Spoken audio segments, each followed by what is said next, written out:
Hi friends, welcome back to my channel. இன்றைக்கி நாம் பார்க்க போகிற வீடியோ என்னென்னு பார்த்தீங்கன்னா, வாஸ்துப்படி இந்த திசையில் சோஃபா இருந்தால் உங்கள் வீட்டில் அமைதியும் பணமும் நிறைந்திருக்குமாம். வாங்க இன்னைக்கு அதை பற்றி தெரிஞ்சுக்கலாம்.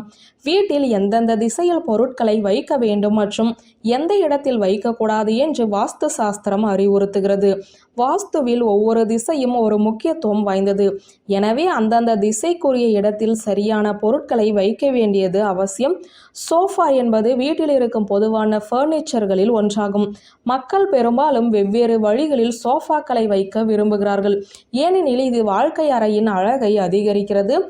இதன் காரணமாக சோஃபாவை சரியான திசையில் வைக்க வாஸ்துவில் பல வழிமுறைகளும் இருக்கிறது. இது வீட்டின் மகிழ்ச்சியையும் அமைதியையும் தீர்மானிக்கிறது.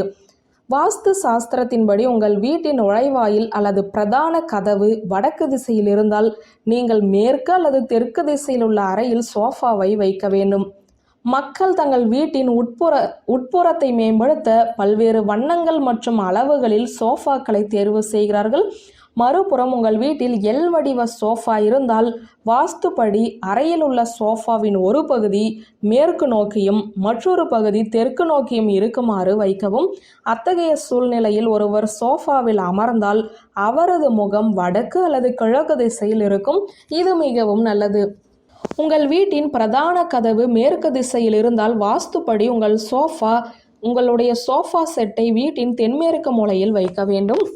இது சாத்தியமில்லை என்றால் சோஃபாவை வைக்க ஒரு சிறந்த இடத்தை நீங்கள் கண்டுபிடிக்க வேண்டும்.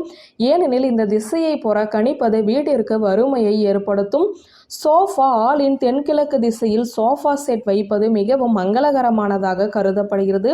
வாஸ்துப்படி இந்த திசையில் ஒரு சோஃபாவை வைத்திருப்பது வீட்டில் உள்ளவர்களிடையே நல்லிணக்கத்தையும் ஆசீர்வாதத்தையும் பராமரிக்கிறது. வீட்டின் பிரதான வாயில் மேற்கு திசையில் இருந்தால் வரவேற்பறை வடமேற்கு திசையில் இருக்க வேண்டும். இந்த சமயத்தில் வீட்டில் வைக்கப்பட்டுள்ள சோஃபாவும் வாழ்க்கை அறையை எதிர்கொள்ளும் டிராயிங் ரூம் அல்லது வாஸ்துப்படி டிராயிங் ரூமில் வைக்கப்பட்டுள்ள சோஃபா செட்டின் திசை எப்போதுமே தென்மேற்கு திசையில் இருக்க வேண்டும். இப்படி சோஃபாவை வைப்பதன் மூலம் வீட்டிற்கு வரும் விருந்தினர்கள் நல்ல செய்திகளை கொண்டு வருவதோடு வீட்டின் சூழ்நிலையில் அமைதி நிலவும் என்பது ஐதீகம்.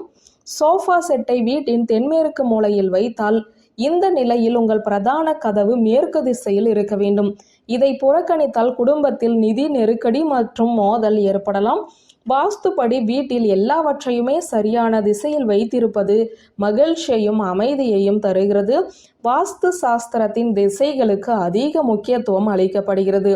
காலை எழுந்தவுடன் நாற்காலி, சோஃபா போன்றவற்றில்தான் நாம் அதிக நேரம் செலவிடுகிறோம் என்பதால் வீட்டில் உள்ள ஃபர்னிச்சர்களின் திசைக்கு அதிக முக்கியத்துவம் கொடுக்கப்பட்டுள்ளது. தவறான திசையில் சோஃபாவை வைப்பது எதிர்மறை விளைவுகளை ஏற்படுத்தும். வியூவர்ஸ், இந்த வீடியோ உங்களுக்கு பிடித்திருந்த லைக், கமெண்ட், ஷேர் பண்ணுங்க. நன்றி.